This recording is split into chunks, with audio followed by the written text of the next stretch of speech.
My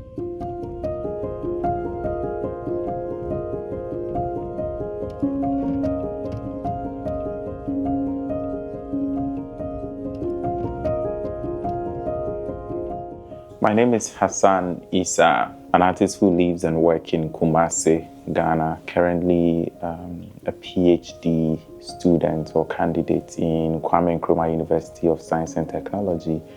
I think my practice is deeply rooted in the community that I live and work in and from. I am interested or particularly fascinated about the object and material culture in the city.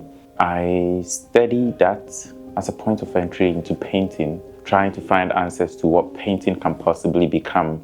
I am always in the city, finding new forms, paying attention to colors, and then importing them into the studio, processing it, and then exporting it back into the city. Sometimes you find me collaborating also with local craftsmen, from welders to carpenters to masons in developing projects.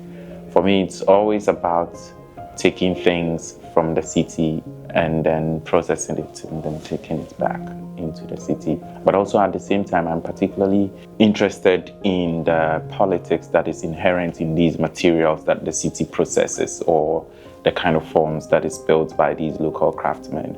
And so as we are working together, we are always highlighting some of these issues that are hidden in the materials, and also what materials could possibly communicate to the audience.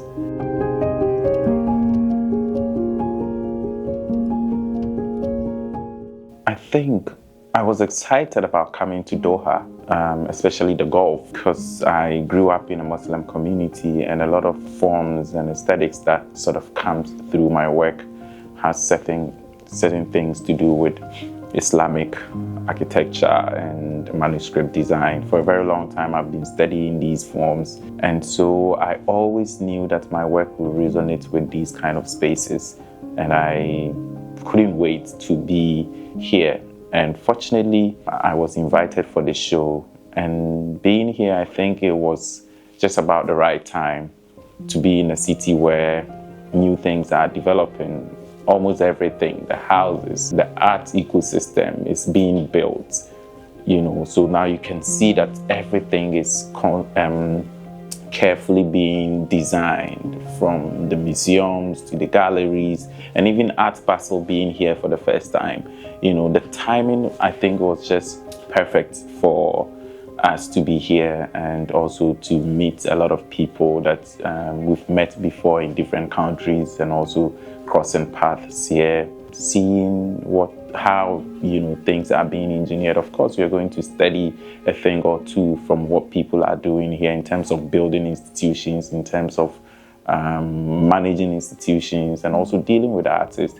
Some of these things are the kind of things that I always love to study from, because as an artist, I'm also interested in all of these nuances in the work, not just my practice, but other people's practice, from curators to directors and even collectors. Yeah.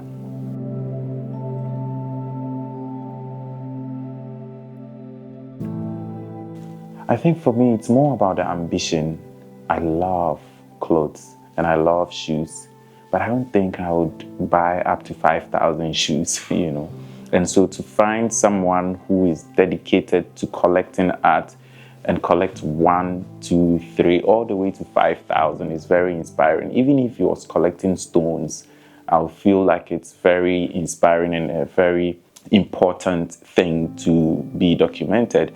But this is art, and one of the things that inspires me or fascinates me about the ARAK Collection is Abdurrahman doesn't just collect, or buy stuff from social media. He also travels to the artists, spend time with them and study the artist's career. He gave us 3 reasons why he collects. And one of the reasons was very resonated with me so much, that he wants to be in the artist's life and not just buy something and leave, but he wants to make sure that he contributes to the development of the artist. And by that, he needs to constantly come back to the artist to buy more. And buying more means the artist is able to sustain a practice, And another reason was that if he has a whole, he collects more from the artist, it means that there is a whole insight in the artist's practice. So whenever curators come into his collection to develop something, projects from the artist, you have an entire oeuvre to pay attention to. This is something that is very, very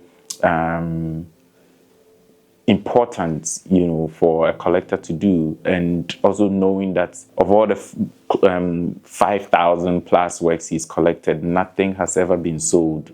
This is something that artists usually want to hear, not collectors who just buy and flip. And so I think the ARAK collection is something that is very important for African artists. And also another thing that the collection is doing, which is documentation. Like now we are documenting ourselves here. It's going to be on YouTube. It's going to outlive us. People are going to see these collections even on YouTube, and also making books for the artist is very, very important. Documentation is something that we lack as a people generally, and now is the time, especially from the community that I belong to, Black Star Lines. One of the major important parts of our practices is documentation through monologues, catalogs, and different publications. And so to know that there is a collector who is dedicated to collecting the artist's work and making a publication from the works he's collected is something that I think is very important, that we have a communication around. Yeah.